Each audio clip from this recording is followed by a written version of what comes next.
we're waiting for the attendees to drop in. But I'm India and I'm on the FreshMeet team. And I'll talk a little bit about what FreshMeet does in a minute. We've got Emily, if you want to say hello. Hi everyone, I'm Emily. I'm the head of community at Underpinned.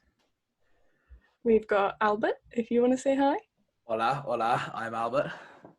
We've got Charlotte. Hello, Charlotte, also from the FreshMeet team. And we've got Anushka. Hi, I'm also from the FreshMeet team.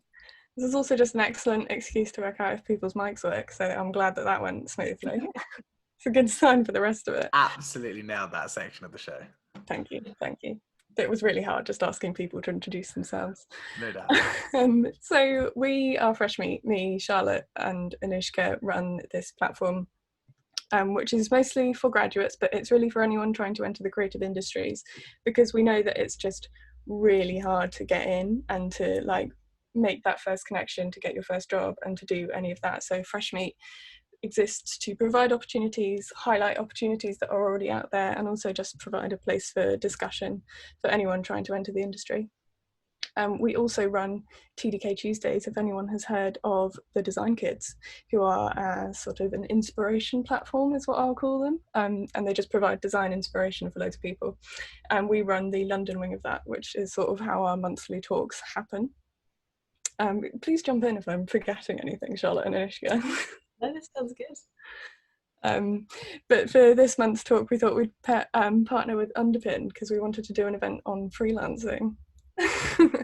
I think coronavirus has completely turned the creative industries on its head. Everyone has had to find new ways to work, and whether you wanted it or not, coronavirus has probably impacted your job in maybe a positive, but also quite likely in a negative way. Or if you didn't have a job, it has definitely made the job market really, really difficult at the moment. So we wanted to bring you a freelancing event, and we reached out to Underpinned because they are the experts, and like there is no one else who we would have wanted to do this event with. The three of us who run FreshMeet work in agencies, so while we work with a lot of freelancers and we do a lot of freelancing on the side, it was important to us to come, like for this advice to come from people who really understand the processes and can answer all the questions that you wanted to ask. So Albert, would you like to introduce Underpinned and yourself? I would absolutely love to. And I want to first say, with a little bit of a caveat, that anybody who has asked a question or would like to ask a question that doesn't get answered in this webinar, because it's been a little bit delayed, I'm going to set aside 2 hours tomorrow. I'm just going to pang through as many questions as humanly possible. So if there's anything you don't feel that's been answered, any burning question, anything you really want to know, I promise you I will make time in the next 48 hours to make sure that it gets answered. So with that caveat, I will jump in and I'll start sharing my screen and everything. So my name is Albert Simmons, as is Clausen. You can try and say it 3 times backwards. I'm the CEO and co-founder of Underpinned. Today we're going to be talking about navigating the freelance world. Now, obviously, we're not going to go into massive amounts of depth on any specific topic, but I want to go into a bunch of things that are genuinely and immediately useful to building a better freelance career. I think a lot of these things will be relevant to people who are not necessarily freelancing, who might be full-time as well. A lot of it's about how you position yourself, and within the creative industries, that often doesn't change a huge amount between freelancing and full-time.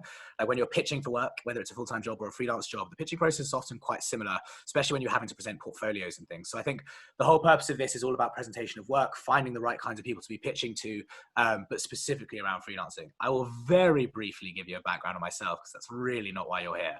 But I am CEO, co-founder of Underpinned. I started my professional life as a ballet dancer at the Royal Ballet School, and then I was like, ballet wasn't for me. Went into philosophy of science. I did business strategy consultancy, working for big tech and science-based companies. But where I found my real passion was starting a media and arts company that helped emerging artists establish themselves. It was all about how do you commercialize your work, whether that's commercializing your skill set so that you can build on your own artwork, or whether that's commercializing the work itself. And I absolutely loved it. It led me to then working with graphic designers and UX designers and consultants and accountants. And by the time I'd worked with this huge breadth of people, I had this incredible understanding of what it was to build a good freelance career. I had been a freelance consultant. I had talked to thousands of people who had been freelancers. And I started to build kind of systems and kind of activities that you could do to be more successful. And that's really where Underpinned started. So Underpinned is basically a platform that's designed to build your freelance career. Like Nobody's going to tell you how to be a graphic designer. Well, I'm certainly not going to tell you how to be a graphic designer or a consultant, but I am going to tell you how to build a business around that craft. And that's what Underpinned is all about, building a business around a craft, building around your passion, building something you can be proud of. And I think that now more than ever, we have both a kind of a negative of it being a difficult time, but also a massive positive opportunity of a massively disrupted economy where you can do pretty much whatever the fuck you want and start something now. And I think it's a great opportunity to do that. Underpinn's generally split into these 4 parts that you can see here, which are that homepage, which obviously is not a whole part of the site, but it's kind of a bit about our community and what we've been doing. Our educational platform, which is a piece of ed tech called the Ultimate Guide to Freelancing, which is a course led by me, which you can get a discount for if you're in this call, but I will tell you about that at the end and you'll get an email. Our magazine, which is all of our free content, and we produce loads and loads of stuff on freelancing, whether it's industry specific or really broad, and we produce 3 to 5 bits of content a week, and we also showcase our community quite a lot. And then our community group, and obviously the technology itself, which we're actually looking at one of our portfolios. That's what I used to make the presentation. So without any further ado, I will jump into the content, meat of what you're actually looking to learn and understand. So today we're going to cover where to start when getting your freelance career off the ground. It's not a very eloquent sentence, doesn't sound very nice, but it's an important topic nonetheless. How to find and win over your dream clients. Everything you need to include in a portfolio that will get you the job you're after. How to use Underpinn's tools to help you set up your new freelance career. Some examples of portfolios from our community, and I'll give you links to other places because I think inspiration in that area is really important. I'll talk specifically why it's good to look at some of our portfolios later. And then a Q&A, which might get a little bit shortened, and I'll tell you about the portfolio review as well. But as I said, I promise you there will be time in the next 48 hours that I will answer your questions, where even if that is over an email. I might do some voice notes if you want to get some of the energy and passion as well. Cool, let's jump into it. So the first thing that I wanted to start with, which is not part of the lecture, but I think is really important, particularly now, this is a pretty weird time in the economy. It is pretty difficult. As India said, like the economy has been turned on its head. Like if you're working in the creative industries, it's a really strange time to be in them. You've almost definitely lost out on work, even if your business is booming. And the way that people are communicating around work has changed. Lots of this is people moving backwards into kind of like first principle conversations. In other words, trying to get a lot more analytical about talking to things because they're talking about things because they're really trying to justify it, because people are really conscious about justifying every expenditure. And often, particularly as a creative, but more broadly as a freelancer, we're not used to communicating as eloquently about our kind of processes in numbers and analytics. And I think that's something that's quite difficult. So what I wanted to quickly say was there's 3 kind of key points to succeeding as a freelancer during difficult times, which is there is no magic pill. Going on, like, I think this is one of the things that the Fivers and Upworks and the recruitment platforms trying to sell us this dream of, you'll get a job if you just keep pitching for jobs. And it's not true. Like, you can't just go and turn up to your favorite, pitch for your dream job and you're just going to get it. You need to put some work in. It's going to be a process, but it doesn't need to be an overwhelming process. It doesn't mean you have to do a million things every day. It's just about consistently chipping away and moving forward. I'm going to talk about winning your dream client today, and it's not going to be how you get your dream client in 24 hours. It's going to be how you work towards getting your dream client over 1, 2, 3 years. Take the support that's available. Don't be shy. This webinar is a great example of that kind of support, but actually there's loads of examples of support, and it's literally all over the place. So do not miss out on all of the fantastic opportunities that webinars are giving, on the support the government's giving, on the support the charities are giving. So, spend time a week even searching for what's out there and what's available. Check out our course, go and check out the things that we're doing. Check out our magazine, which is free. Get involved with things, make accounts for free services, try things out. Sometimes you just find they're terrible and you don't want to use them, but it's worth just giving things a go. And then finally, which I think is probably the most important message of this whole webinar, or anything when trying to succeed as a freelancer really, is taking a long look at your business. And that kind of sounds like it doesn't mean anything, but as freelancers, one of the most common mistakes that I come across is that when I say, what do? You go like, I'm a UX consultant, I'm a web developer, I'm a fitness instructor, I'm a graphic designer, I'm an artist. Okay, cool. But what is your business? What is your business proposition? And Fiverr, Upwork, all these recruitment marketplaces, I don't want to badmouth them too much because they do have a use, but the thing that they thrive on is you being like a gig worker. But if you're a skilled service provider, thinking about yourself as a business is so much more valuable, and you can get so much more out of what you do by thinking about yourself as a business and not just a worker. You're not an employee in a company. You're not just servicing a small thing. You're servicing a problem solution for a client, you're working for someone, you are a business. Think about yourself like that. You make more money, you get more clients, everybody's happy. Cool. Let's jump into it. So where to start when getting your freelance career off the ground?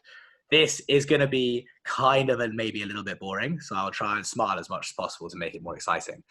But the foundation of this is building a freelance proposition that makes sense to a client. Don't try and impress your graphic design friends about how sick your graphic design is. And this is something I see all the time. And this is like I call it the Behance fallacy, which is, I've got loads of Instagram is the same. I've got loads of likes. I've got loads of engagements. People love my work. Great. But do the clients that you're trying to sell your work to, do they love your work? Do they want to work with you? And ultimately, no matter how sick your artwork is, your consultancy work is, if you can't convince a client that it's a relevant and kind of a relevant and successful proposition, then you're not going to be able to get over that hurdle. And what I said about this being similar to full-time work, if you're pitching for a role at a company, don't tell them how amazing you are. Tell them how you're amazing for them, how you're solving a problem for them. And I think it's a very similar proposition, except for the fact that as a freelancer, we're going to be doing it daily, weekly, monthly, as opposed to maybe once a year, once every 3 years, depending on how high your churn rate is. But these 7 questions, which are actually the first module of our digital course, The Ultimate Guide to Freelancing, is all about these 7 questions. So you're getting a very good sneak peek. But basically speaking, as a freelancer, when you're building your proposition, these are the 7 questions you want to answer. I spent ages developing them and refining them until I kind of got something that really made sense to me. And the fundamental point here is you're trying to explain your service within the context of a client's problem in a way that convinces them that you're the person to solve that problem for them. If you can overcome that hurdle, like if you can achieve that, you've nailed it. Like you're going to get work, you're going to be rich, you're going to be happy for the rest of your life. And I say that kind of jokingly, but I'm deadly serious that if you do this well, you will put yourself by far above and away other freelancers. The other really important thing about these 7 questions is most people won't have done them. So if you are pitching against people who are trying to pitch because their work looks like this, or they're able to do this, and you're going, I can see your problem and I'm going to show you how to solve that, you've already put yourself above 95% of the other freelancers, whatever you're pitching for, even if your work isn't as good in some sort of artistic demarcation of quality. You will be able to get work better because you'll be de-risking it for clients. I think this is something that I said earlier, which is, I did say it wasn't that long ago, is that clients are right now really worried about spending money on things. And I'm sure you guys will have come across this, that they're trying to be perhaps a little bit more conservative. They might have been previously about what they're spending money on. So if you're trying to do a kind of creative pitch specifically, it's going to be much more difficult to convince them because you're not able to go, this is the monetary value of what I'm doing. This is the value that I'm driving. That becomes much easier if you answer these questions. So what are they? First, what is your long-term vision and what are your short-term goals? Should be a fairly straightforward exercise, but I think it's a really important one to do that not many people do. What is the kind of dream? What do you want to do? Is it, I want to be the UX designer for Monzo. I want to be the kind of brand consultant that is like the go-to person for fintech companies in Silicon Valley. Yeah, please do add in any questions as you go along, and I'll try and read the chat as well. But yeah, so what is your kind of long-term vision? What are you actually trying to achieve? What is your dream? Now that will almost certainly change, but set it as something that you want to do in 3 to 5 years. If everything goes well, like this is the thing I want to be doing, and then put that to the side and make 2 or 3, maximum 3, minimum 1, short-term goals to get there. And honestly, the best way of doing these goals usually is focusing on something monetary or something numerical. And it's something that we love to avoid as freelancers. To be honest, we all love to avoid having kind of numerical objectives if we can, but it's so helpful when you're building your business. If you're a freelancer and you know that your rent and your bills and your food and everything, you can survive on £1,200 a month, and you're earning £500 a month, you're obviously not at the place you need to be. So your short-term goal should be, okay, I want to earn £1,200 a month so that I can quit my side job or my full-time job or whatever else I'm doing to supplement my income. I want to focus solely on getting to that £1,200 a month. Once you have that number, you then can do crazy things like go, well, I need £1,200. So actually I only need to sell 6 £200 services, but I'm trying to sell loads of £50 services, which actually is not the best use of my time. So having these short-term goals allows you to break up what you're actually trying to achieve. You can also do it with things like, okay, I want to try and reach out to 20 potential clients this month, or I want to start conversations with 5 clients that are interested in working with me this month. Set things that you can get to the end of the month and go, okay, I failed, but why did I fail? Because I had a specific number, so I should actually be able to see what's going right and what's going wrong. Next question, easiest question all day. What do you do? Literally just tell me what you do. I am a graphic designer. If you can be a bit more specific, that might be a better. I'm a photographer that specializes in baby photos. Weirdly, my business partner gave that example and referred to them as infants, which I found really, really disconcerting. Infant photos doesn't sound like a profession that you'd want somebody to be doing. But anyway, so baby photos, we'll stick with that. What do you do? Very simple answer, very simple question, but really important that you actually get to writing these things down because it'll become part of something, as you'll see. Next, what problem do you solve? This is where by far the most freelancers fall down. It's really easy to describe what you do. It's really hard to describe what it achieves. And this is really where being a freelancer, this is really where you go from being a very average freelancer to a really good freelancer. If you are a logo designer, you do not make beautiful logos. You make an identity that is easy to associate with a specific brand for a particular audience. You make something that solves a very specific problem for a client, and you need to identify what that is. If you're a UX designer, you don't just make user journeys easier, you increase the number of sales by getting more users to the subscription part of a service. Like, you need to start thinking about, okay, why am I being hired? The better you can explain this part, the more likely a client is going to go, oh, I understand why I would hire you, and therefore I want to hire you. Really happy to hear that what problem you solve is a tricky one for others. Do you know what's the best way of solving this actually? Because everybody struggles with this. And this is like a big part of the first module of our course is going through this in loads of detail and doing workshopping around it and getting people to talk to each other to learn it. Ask people if it makes sense. Nobody ever does this, and I've always find it bonkers.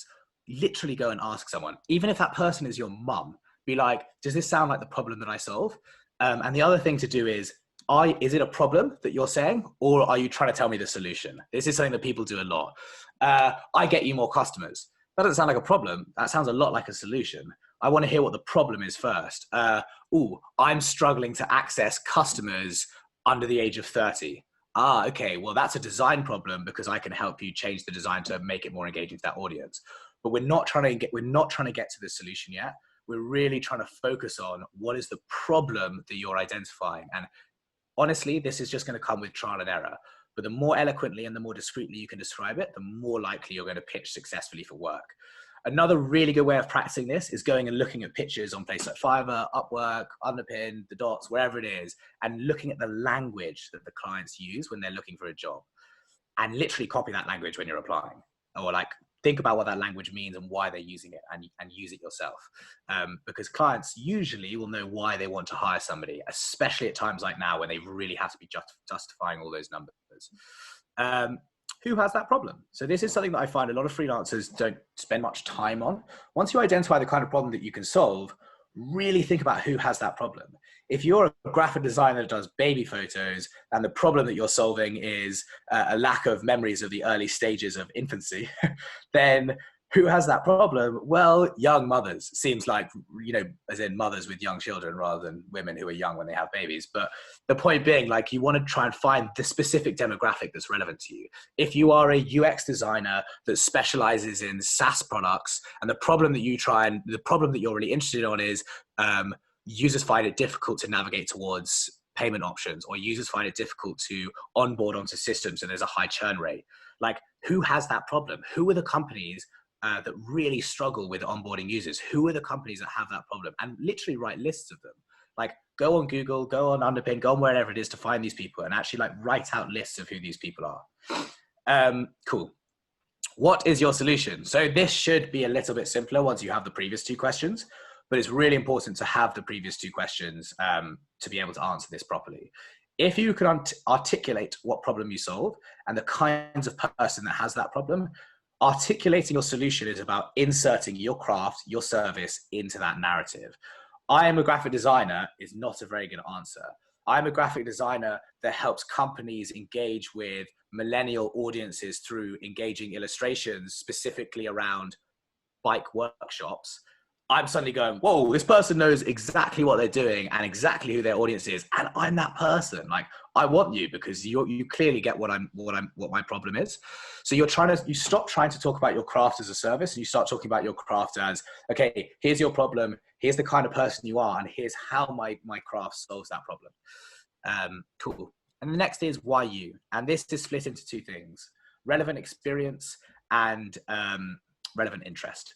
Relevant experience, fairly obvious. What experience have you had that's relevant to this? Make it really relevant. What can you talk about that's relevant to what they want? What can you talk about that's relevant to their company? Can you make it more relevant? If you don't have relevant experience, can you maybe kind of trick them into thinking you're having relevance? Can you kind of make things seem like they're relevant? For example, when I did business strategy consultancy, I would always talk about how my degree in philosophy of science helped me kind of bridge the gap between creative and analytical thinking and looking at evidence-based problem solving to try and solve complex systems. And business people were like, whoa, that's such a cool way of looking at business consultancy strategy. That's really interesting. I can see how you have relevant experience. Rather than me being like, oh, I did a totally different degree, but now I love business consultancy and I'm just getting started. It makes a really big impact. Second one is relevant interest, which I actually think is the most important thing in pitching for freelance work, full stop. Even if you're terrible at the craft you do, this will get you a long way. Pitch to companies that you're genuinely interested in and show that you're genuinely interested in them. I think that I probably get maybe 50 to 100 pitches every day or so from people on LinkedIn, email, various different places trying to sell me whatever service they're trying to sell me. I maybe read 5% of them in full. I maybe reply to 1%. The 5% that I read have spoken about underpinned with some level of authority. They say something along the lines of, really big fan of Underpinned. I saw this article you published and it really resonated with me. Or I love this Up and Ho Ho Ho campaign you did. I love that you're supporting freelancers in that way. Or I went to one of your events and it was a little bit late, but like it was still a fantastic event. And I'm like, okay, I'm going to read that because you're showing that you're genuinely interested in my company. So why wouldn't I read that? I'm a person and you're ultimately always going to be talking with an individual. The second part of it is like making sure that you are actually interested in what they're saying. So if somebody sends me a message, the people that I actually reply to are people who have done that bit and then they've told me the previous bits. So like they've gone, I'm really interested in your company. I love what you're doing. I'm passionate about it. By the way, I do this and like I'd love to have a conversation about it. So like go through that process of looking for companies that have the problem that you solve and that you're genuinely interested, that you genuinely want to work with, because it will shine through. Now, that's not always going to be the case. You're not always going to be able to find the ultimate company that you absolutely love. But it's important to try and find some way of being interested in what they do, even if it's not directly, trying to show why you're interested in them as a company and them as people. Cool. So final one is, what is your offer? Sorry, I'm reading the chat and the Q&A at the same time. It's really confusing. I might have to close the chat. What is your offer? Quite simply, this is about summarizing the previous questions. When you talk to, and I'm going to talk about this in a second, when you talk to a new client or a potential client, or you're pitching to somebody, you have about 10 seconds to get them interested, almost without fail. All those messages that I receive, the hundreds of messages that I receive, I very rarely get past the first line. And you're almost definitely going to be pitched. And I hate to say this, but this is actually even true when you send in CVs. Like very rarely a CV is read in full. Very rarely a portfolio is read in full. In fact, portfolios are never read in full. I think I can say that with some level of authority. Creatives don't like reading for long periods of time. We all have very short attention spans. So make sure that the very first thing you say is as relevant and as clear and as articulate as humanly possible. And this is the part where other freelancers are going to be your best friends, where your parents and your family and clients that have said no to you are going to be your best friends, because understanding how to make that bit as clear as humanly possible is incredibly important at articulating what you do and landing work. Because if you think about it, if you have two people one who has this amazing work and one who has this like kind of average work. But the person who has amazing work is just showing you a load of pictures of stuff that looks cool.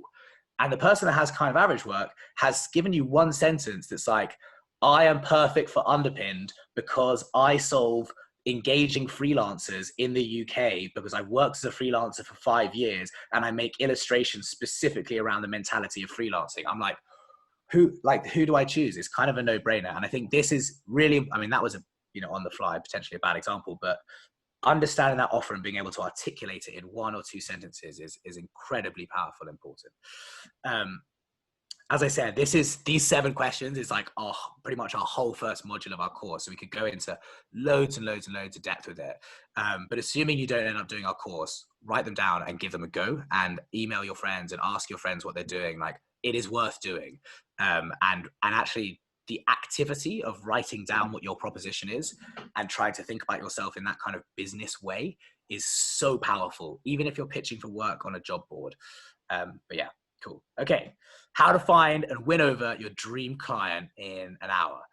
No. How to find and win over your dream clients. So I know this sounds really silly, but the first point is to identify who they are.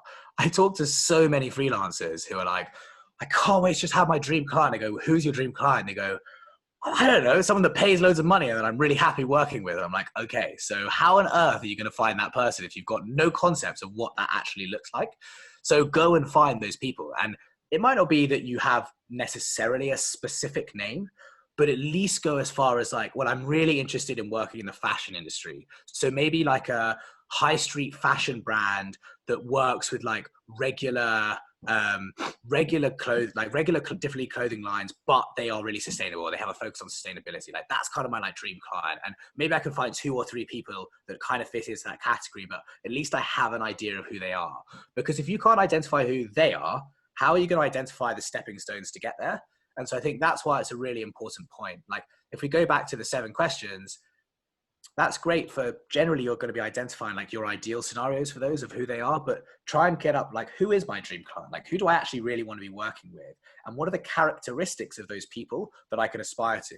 There's a really interesting narrative in product management, which I think is from Airbnb, which is called the 11-star theory, which is in Airbnb, they used to go like, what is the ultimate Airbnb experience? Like, what's the 11-star experience? What is the like absolute dream scenario? And it's like, you get picked up by your ideal sexual partner from the airport and you get driven in the super sport car to your hotel, which is right to your Airbnb, which is right next to the piazza, and you have food already. It goes, okay, so location, hospitality, like meeting friendly people, like potentially meeting like dating partners. Okay, we want there to be good food. We want it to be close proximity to these things. Like, you start to identify the characteristics that you can build towards. And so identifying who your dream client is such a powerful way of going, well, this is who I really want to work with. So actually, maybe the people I should be looking for are smaller, sustainable fashion brands. I can start to build a kind of character, start to build my professional character with, and start to really focus on and start to build out my proposition for and make it really clear. Which leads directly on to target companies that you're passionate about. The more passionate you are about a company, even if there's some fallacy in your passion, the more likely you're going to be able to engage them. If you've identified your dream client, but you've identified a few that might be kind of stepping stones to that dream client, show that you're passionate about them. And I think, again, like, you can use hobbies for this a lot. And I think that people, again, something that I've noticed that freelancers don't do very much is talk about their hobbies. But one of the only questions that I really focus on in a first round interview with a new employee, not so much with a freelancer because there's not so much of an interview process, but with a new employee, is what their hobbies are.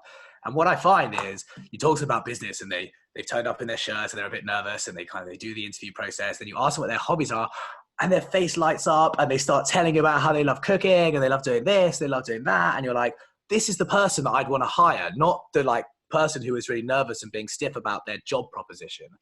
And if you can bring that part of you into your work, you're going to be more successful and you're going to have more fun with your work. So finding out what you're passionate about, finding the companies that you're passionate about, and bringing that to your work as well, and really being able to kind of integrate it is really powerful.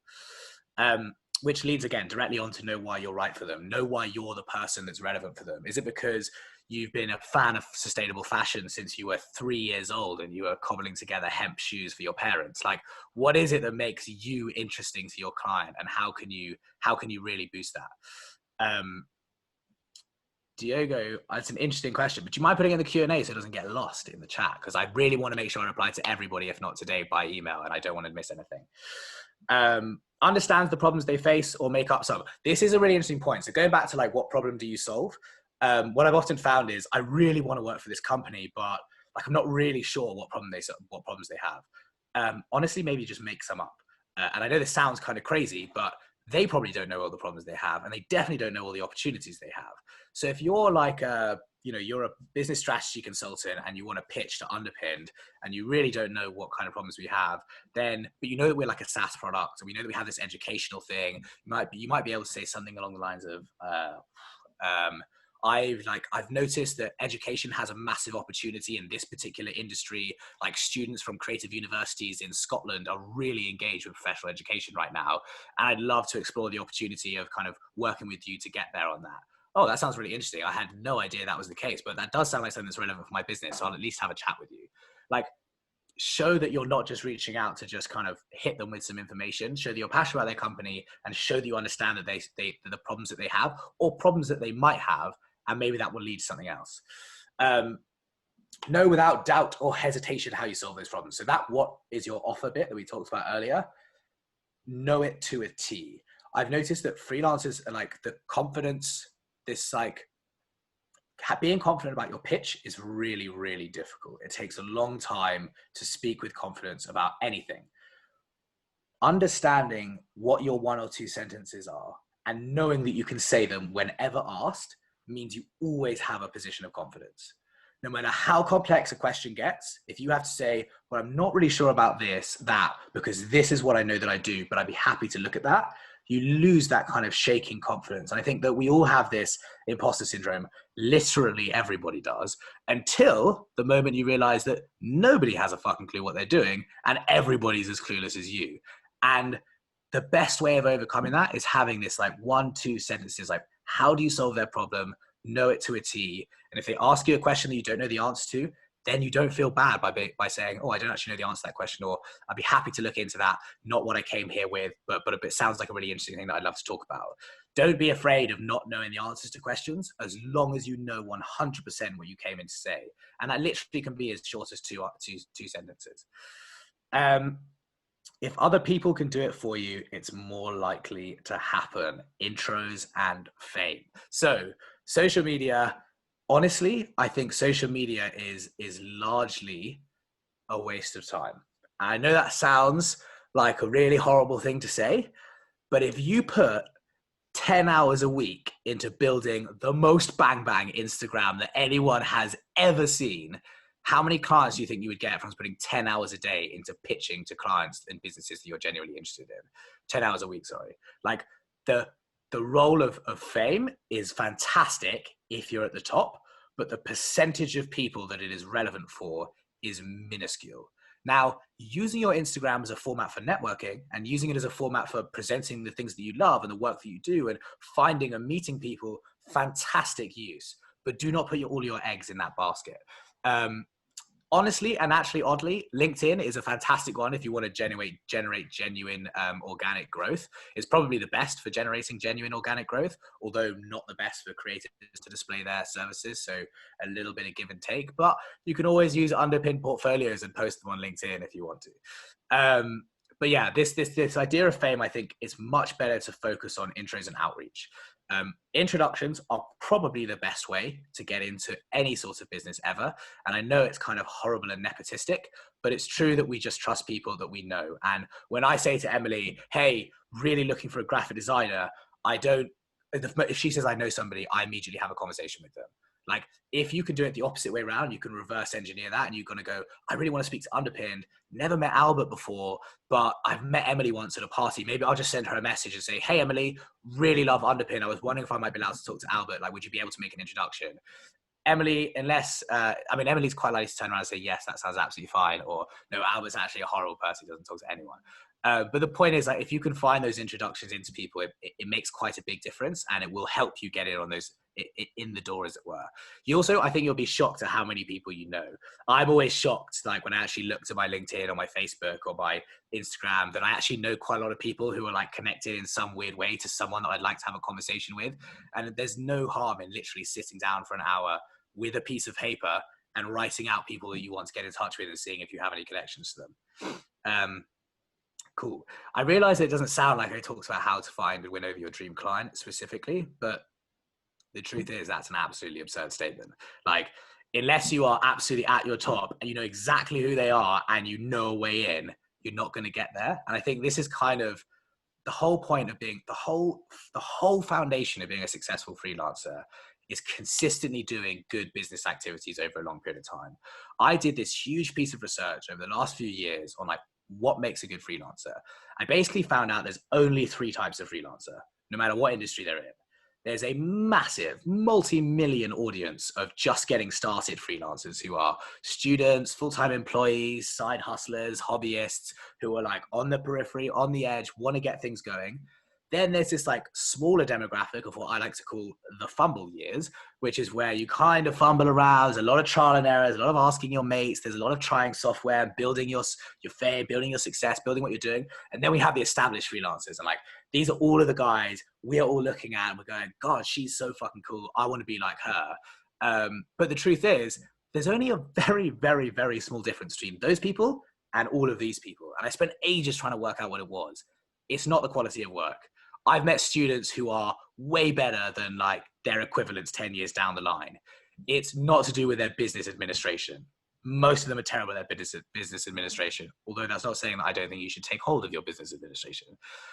The defining characteristic, almost without exception, was either that they had an established professional network from which they drew all of their work, or they had a fantastic system for outreach to generate work. Every established freelancer that I have met has one of those 2 things. Every freelancer I have who is in those first 2 categories doesn't have those 2 things. If you can build the system for outreach or basically professional network development, it is the best way, the most valuable activity you can do to be a successful freelancer. Pocket agency. I'm guessing one could easily reach it if it was in one's pocket. That would be a very useful agency.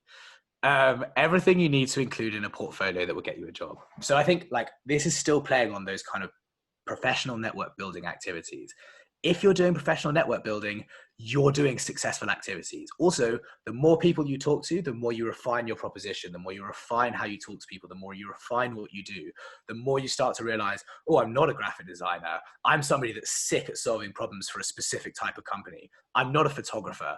I'm somebody that's sick at taking physical product-based companies and creating an amazing online experience for them by making their products look absolutely banging.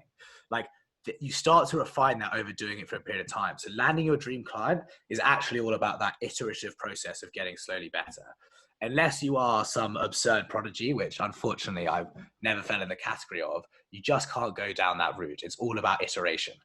So this, I think, is a slightly more kind of practical, what do you actually give to your, I'm pitching to somebody, what's actually in my portfolio? And I want to first say that portfolios are lots of different things. And it's actually quite a confusing word. Most people talk about portfolios as being like, well, my Instagram's a portfolio. Well, my LinkedIn's kind of a portfolio. My Dots profile's a portfolio. My Underpin's a portfolio. My Behance portfolio. My Dribble's a portfolio. There's so many different types of what we refer to as portfolio that I think it could get very confusing. What I am talking about when I say portfolio is actually more of a proposal. I am pitching somebody with a document that describes why I should work with them. And that is why your Instagram is probably the worst place to send them. Actually, often cases, that's probably why your website's the worst place to send them. Pitching to somebody is about showing why you specifically solve a problem for them, why you're relevant for them. So you don't want to be sending them things that are not relevant to their specific job or the job that you're trying to pitch them for. I'm talking about a document or a PDF or a single page website that shows somebody something specific and relevant. It's about getting work. I'm not talking about getting likes. I'm talking about landing work. And actually, like our portfolio system that we are looking at this on, like this, I'm not a designer, so I'm sorry that it's not so beautiful, but this whole portfolio system was designed so that you can make 10, 15, 100 different portfolios incredibly quickly so that you can pitch to people really effectively. then you can link your Behance and your website and your Instagram and your Facebook and all these other places, but make the client feel special. And like the higher the level of specificity, which is one of my all-time favorite words, the more successful you will be at pitching for work. I'm loving the conversations going about Pocket Agency in the chat. I think it's absolutely riveting. So first point, your offer, this is what you include. Your offer, a longer description focused on process and deliverables. That deliverables thing is really important. Don't tell them what you're going to do. Tell them what you do, what that achieves. How much you charge. Don't ignore this and don't wait till the end for this. You're absolutely welcome to say things are negotiable, but put your price in there. A bit about you, why you're the right person and your most relevant work. Please do not send them irrelevant work. I see this all the time. Someone pitched me for an illustration role and they were sending me graphic design work they'd done for UX. And I was like, why on earth would I want to see this? Really, your most relevant work. I think the biggest fallacy I see in making a portfolio is I get like 20-page portfolios. If you can't put what you want to say on one page, you haven't refined it enough. You never need more than 4 or 5 examples. No one's ever going to look at more than 4 or 5 examples. You can always link to more work. You can always give a link to something else that you've done and show more stuff. My ability to follow the chat. Emily's always getting me in trouble for emailing her during meetings, and then she shouts at me during the meeting that I'm sending her an email while giving a talk, and she always throws me under the bus in that sense. Can't even type. I'm actually been typing. I've been writing an essay the whole time. No. Cool. So some more kind of top tips. 10-second rule. I know I am a horrible show off. The 10-second rule. This is the most important part of it. And I mentioned it earlier. You have 10 seconds to capture somebody. After 10 seconds, you are negotiating. Before 10 seconds, nothing's happened. So you have 10 seconds from which to go, you've never seen what I do before, to let's negotiate a sale or let's negotiate working together. People who are going to be looking at your portfolios are going to look at lots of portfolios, but I mean, this is less true if you're doing a lot of outreach and you're reaching out to people who might not have seen stuff. But by and large, when you send somebody your portfolio, they're going to look at it, cursory glance, and they're either going to be interested or not interested. And if they're interested, they might spend a bit more time. You have 10 seconds to convince them of that. The first thing they see should be your 1-2 sentence offer and the most relevant piece of work you have ever done. And like one of the things that we did when we made this system, which I can show you, is actually my internet's quite slow, so it might not work. But basically, you can just like duplicate something, and this is like one of the most powerful things that you can do. It's being a bit slow because my internet is shocking, and now this isn't going to load. Fantastic. But basically, it was one of the best things that you can do. So when you're creating a portfolio, make the first bit of that portfolio as interchangeable as humanly possible. Because when you send it to a client, when you send something to a client, put their name in it, put their name in that sentence, put something in that sentence that makes them go, whoa, they're like talking to me, or like my sector, or what I'm doing. The more relevant it can be, the better it can be. Thank you, Leah Bernatich. That's a very useful comment. So this, like, that first thing they see should be the most important thing that they see. And like, you can make it as tailored as humanly possible. Even if the rest of the work is similar on all of your portfolios and or the same, if that first section is incredibly relevant, you get over that 10-second and then you start negotiating. Highly specific, highly relevant brief. I've said this, I'm going to say it again. As relevant as humanly possible, as specific as humanly possible, and as brief as humanly possible. If you can say it in less words, say it in less words. If you can say it in less pictures, say it in less pictures. If you can chop a page off your portfolio and nothing massive is lost, do it. We all have this habit of wanting to include all of our best work. Don't. Include your most relevant work. That's all they're going to care about. Now, obviously, if you have like some amazing pieces of work you want to include, you can absolutely include them. But by and large, include your most relevant work. Keep things brief. You can always link to more. I've already said this. You can always link to your other sites. You can link to your main underpin page, which has loads of different portfolios. You can link to your Behance, whatever it is. But ultimately, you want to be being relevant for them in that moment. And you want to be making sure that they're reading something for them.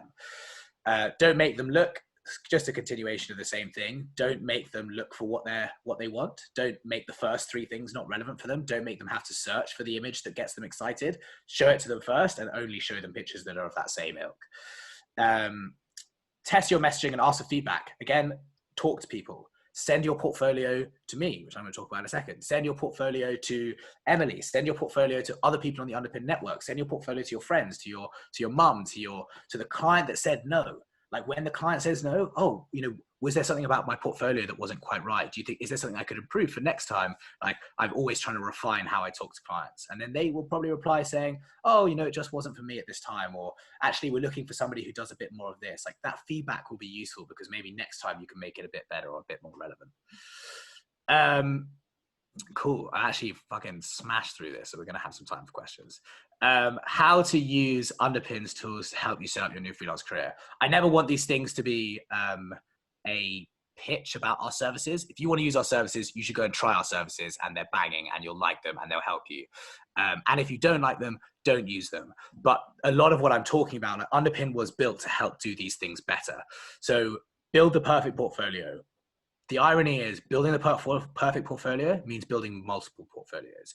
And the whole point of the Underpin system is that you can bang out portfolios quickly and effectively and link to whatever else you want. You can duplicate portfolios and change them. And that's the system you're going to need to put into place to really start to get things moving in terms of pitching successfully for client work. You want to be sending people things that are relevant. I'm now tripping over my own words. And the best way to do that is to build multiple really specific portfolios. So give it a go. Go on our system. It's all free to use at the moment because we made it free for everybody during COVID. So build a portfolio, build 3 portfolios, duplicate it, test it, send it to your friends, see what people say. If it's not for you, it's not for you. Build the ultimate profile. Something else that we've been really working on is how do you create a profile that really represents you as a freelancer?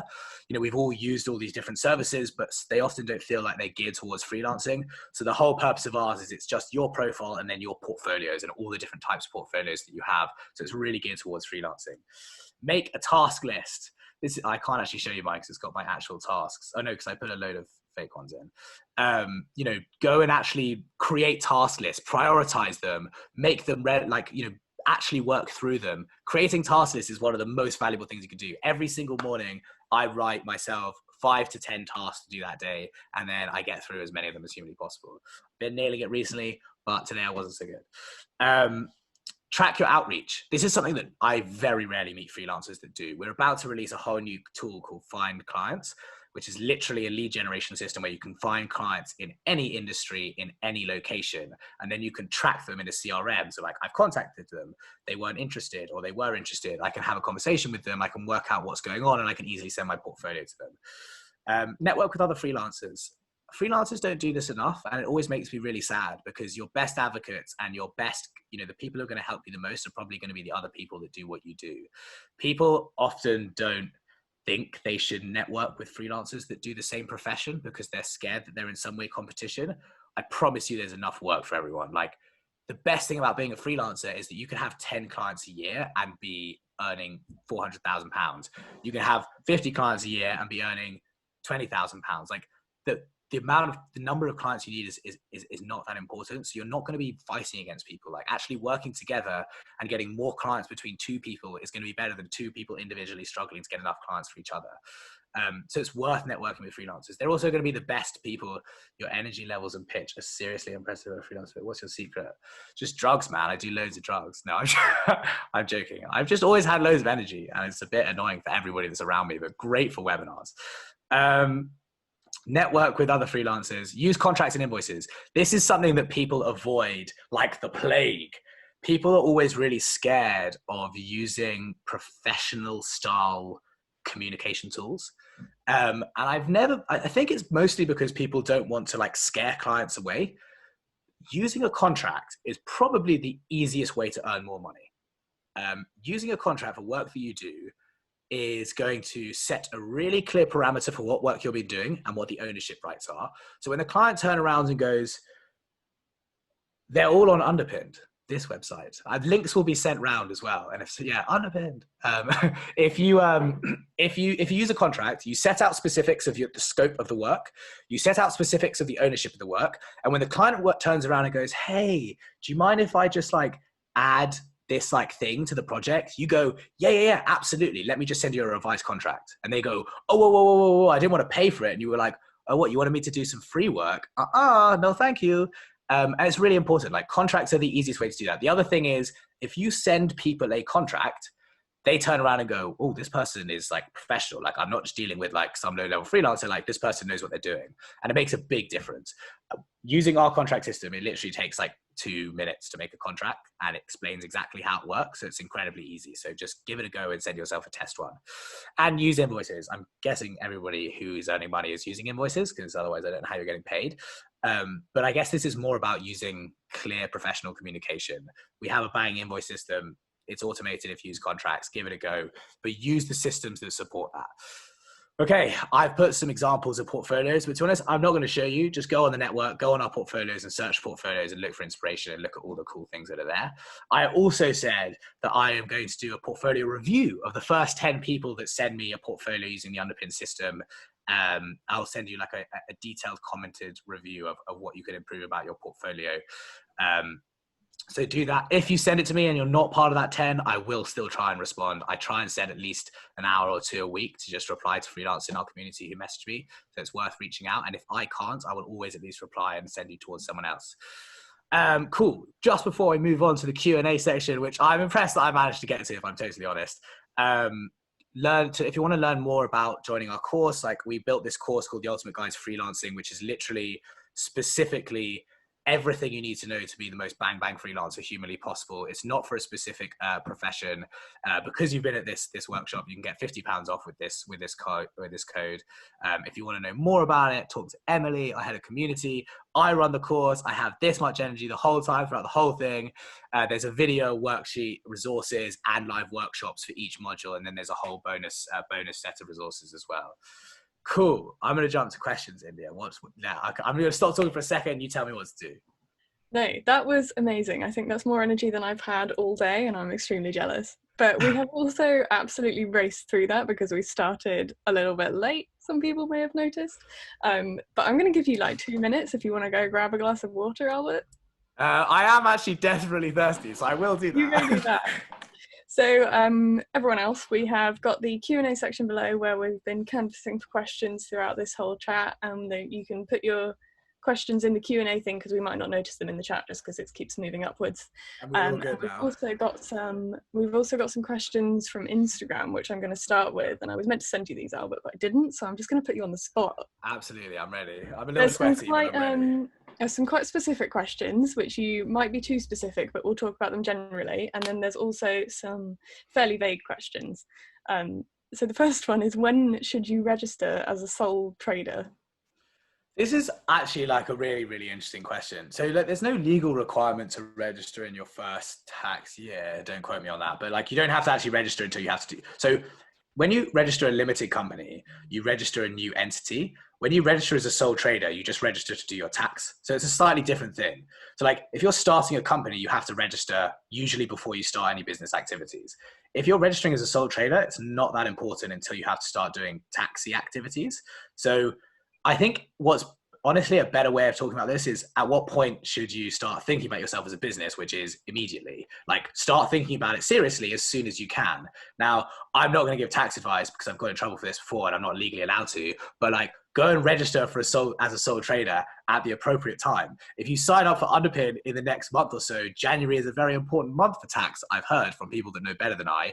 And we'll be sending out lots of resources on what you should be doing and how you should be doing it with our partners, Finmo, who do specifically sole trading taxing. So if you want to know more, join and we'll send you emails. But yeah, if it's about starting, like thinking about your business in a serious format, like get going immediately. Yeah, and Charlotte and Anishka, jump in at any point if you want to add anything.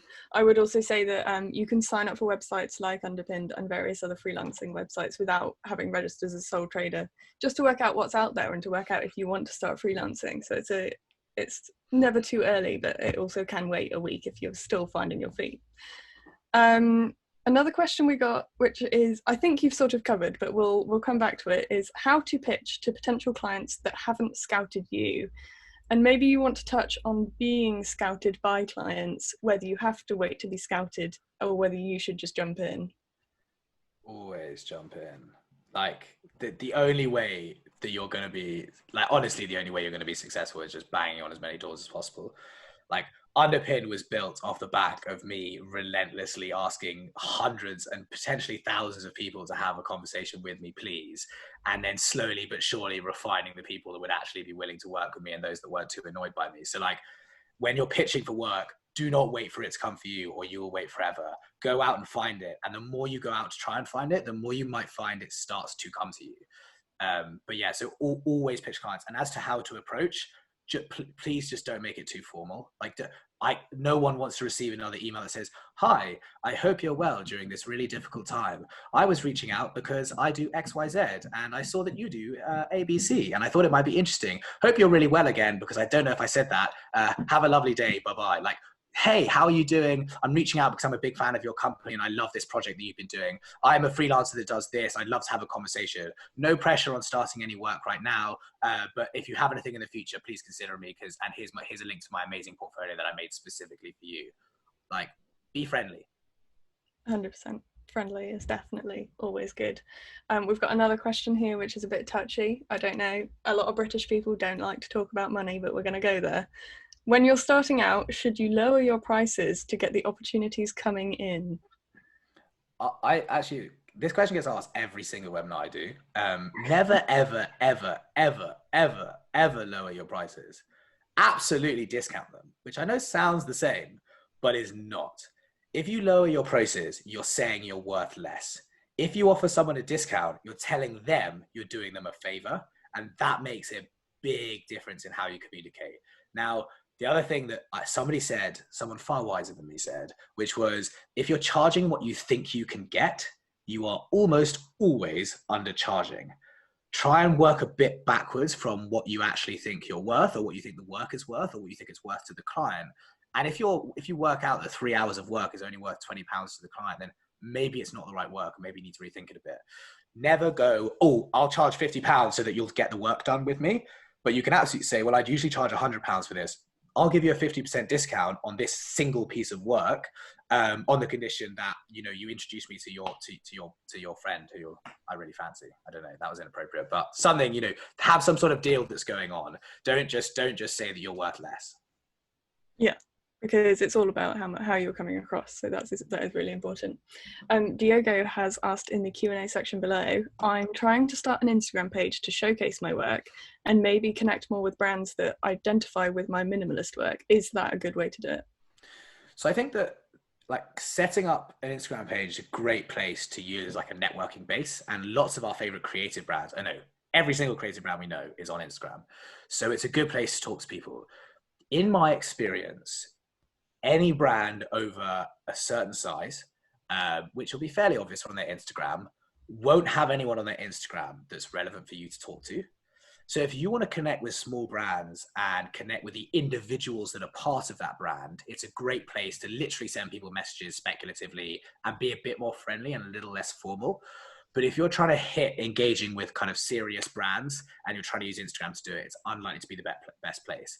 It's more likely even the info email address would be better than trying to send them an email on Instagram, send a message on Instagram. But that doesn't mean Instagram is a bad thing to use. Like, Instagram is a great place to show your work. It's a great place to network. It's a great place to base yourself. But yeah, I just wouldn't put all of your eggs in the Instagram basket. Yeah, it definitely comes back to what you were saying on creating bespoke portfolios when you're reaching out to people. You can't do that on Instagram. Everyone sees the one feed, so it's not going to be a unique approach when you're talking to someone. I'm going to skip a few of the questions because they're sort of the same thing, so I'm kind of merging a few questions together. So just ask again if I've missed you. But Dave has said, or Dave Zoom, I don't think his real surname Zoom though. Maybe it is. Would be quite cool and very topical if it is. Yeah. When you're first starting out, how do you value the price of your work on time? And he says this is from someone who's just graduated. So from the mindset of someone who's never done any commercial work before, where do you even get started? So I think he's asked like work/time, as in like, do you charge by work or charge by time? I think / how do you charge at all? And I think that like, this is a very difficult question that is not easily answerable. In my opinion, if you can avoid time-based pricing, you should. Time-based pricing is like a weird, archaic thing that was born out of the accounting and law old school professions, and is like a really strange way to charge for a creative work. With that said, it's a great tool for you to use to work out how much you should be charging. So particularly in the early days, you're not going to be charging heady amounts of money. So if you're going to do a piece of work that you think will take you 3 days, you need to charge what you think would be relevant for 3 days worth of work. I mean, let's take an example. I was talking to a graphic designer who's working in a coffee shop. They were earning £10 an hour, so earning £80 a day. And they were doing a piece of work that took 2 days. They would have earned £160 working at the coffee shop, and they were charging £50 for it. Like, that didn't make any sense for them. They were getting charged less than minimum wage. So it's a good place to start looking at your hours. But when you actually price the work, don't say this is for 10 hours work. Say like, this is for a very specific deliverable. And particularly in creative work, something that you can do that's really powerful, which brings back to the contract, is talk about your IP. It's not as scary as it sounds, and it makes buying work way more valuable. If you're an illustrator that says, I'll grant you the moral license and copyright for this work, that's a much bigger thing than me saying, I'm going to spend 3 hours making you an illustration. So use that kind of language. And I can't go into it in any more detail, and it's something we talk a lot about in the course, but like, talk to other freelancers as well would be my best advice. Like, actually, the best thing to do in this, if you're not going to do a specific course around it, is just go and talk to people who are already doing it and ask them what they charge. Yeah, absolutely. And it'll help build your network while you're reaching out to them as well. So that's also another plus. We've got a question from Kerry here, who you spoke a bit earlier about having tailored work in your portfolio and showcasing the work that was relevant. And she's asking, what if you don't have relevant examples of work? And is it better to do conceptual works or finding relevance in the other projects that you do have? So ideal scenario is to both of the latter two. So if you really don't think you have any relevant work, making concept work is a good idea, because people find it very difficult to relate to things that they're not related to. So like, example, I worked with a brand consultant who wanted to start working with fintech companies, and she'd never worked with any fintech companies. So I basically said, like, create a fake brand strategy for a fintech company and have that as the first thing they see on their portfolio. Then support it with why you're able to do this. So like, why can you make a fake brand strategy for a fintech company? Well, because you've been really interested in fintech for ages and you've done loads of really cool brand strategies. No one is like, you'll always have relevant experience in your background. Use it and kind of cobble it together, and making concepts alongside that is really good. So another example is, there was a logo designer who wanted to work for alcohol companies, and he'd never done any logo design or worked with alcohol companies. And I sat down with him, we went through his CV, and I was like, wait, do you spend 6 years working at a pub? And he was like, yeah. I was like, so you spent 6 years looking at how customers engage with different alcohol brands and what they identified with and which ones they selected and why they selected them. He was like, well, yeah, I guess I got a pretty good understanding of that. I was like, so that's what you should be saying in your portfolio. Like, that's why you're the person to do logos for alcohol companies, because you have loads of experience on the ground of what people actually engage with on a brand. So I think that's probably the best way of doing it, is kind of mixing a little bit of the two. And along the same vein, this is just a question that I'm throwing in. If you are a freelance illustrator and you want to transition into being a freelance graphic designer, how would you go through the process of changing your portfolio? Would you expect to completely change your clients as well, or would you hope to use the same ones? Any of these processes are going to be iterative. Like, one of the things that I've noticed, one of the most valuable attributes of a good freelancer is really clear communication. So if you're an illustrator that has fantastic relationships with a company because you're always super clear in your communication, you're always super good at articulating what the aspects of a project are, and all you're doing is you're changing the skill that you're giving them the service for, that communication skill is probably more valuable to them than trying to find another graphic designer that might not have that communication skill. So actually, it's all about that kind of developing a really good communication, because then when you go to pitch them, you're going, hey, I've got this really good set of skills that you already know that I have. Here's me proving that I'm really good at graphic design. Are you interested in working with me? And if you're going to be pitching to new companies, you should be talking about your history as an illustrator and why you've transitioned and how you transitioned, why you're so good at it. And, saying things like, one of my biggest attributes was I was amazing at delivering work on very specific briefs. And I now want to really bring that to branding and identity more so, because I've been interested in it a long time and I've done lots of conceptual work and I want to start building my portfolio in that area. So I think there's no specific answer, but don't always focus on the work that you're doing. Focus on how good you are at delivering that work. And that's a really powerful way of using that to kind of, for your transition as well. Yeah, and I think we'll probably only take a couple more questions because I do remember that we said this event would finish at 7:30, and I think people might have made plans. But Hannah's got an excellent question in the chat, which is, should you always try and license your illustration work per year rather than selling the copyright of the illustration outright? That's a very specific question. It is a specific question, but I think it's very relevant to most creative freelancers, which is this idea of like, it sounds like you've got a fairly good grasp of IP, so I shan't patronize you by explaining IP, but basically, there's obviously no right answer to this. Like you can do whatever you want, but in my experience, it's much more about developing the relationship with the client. And one of the things that I've noticed that higher level creatives try to do, people who are a bit more established, is they try and like trick you into paying more and trying to trick you around IP. Same thing that clients do to freelancers. And actually the best piece of advice I think I can give here is communicate why they're paying for what they're paying for. So if they're paying for a year, why are they only getting a year for it? Be really clear about that. So like, I only ever license my work for a year. And if you want to renew it, you know, this is how much it costs to renew. And because of that, it's cheaper to license. But if you want to buy a full, you know, want to buy an indefinite license, it would cost this much. And that's how I operate. And that's how my price, my work is priced. Like I put a lot of artistic passion into my work. And I've spent 50 years, I mean, probably not, but 50 years creating this skill and this art. So if you want to buy the rights to it, something that I have poured my heart and soul into, this is how much it's going to cost. If you want to license it for marketing uses, this is how much it's going to cost. And be the clearer you communicate about it, the better. And it'll also depend on the types of clients. Like, do you really want to tell like a really small client that's using your illustration something they're really passionate about that they can only use it for 2 months because that's how you work with your bigger clients? Or are you more happy to be a bit more kind of lenient with them? I think, yeah, it always comes down to communicating the purposes for the licensing rather than the licensing itself. Yeah, amazing. I think that was really clear.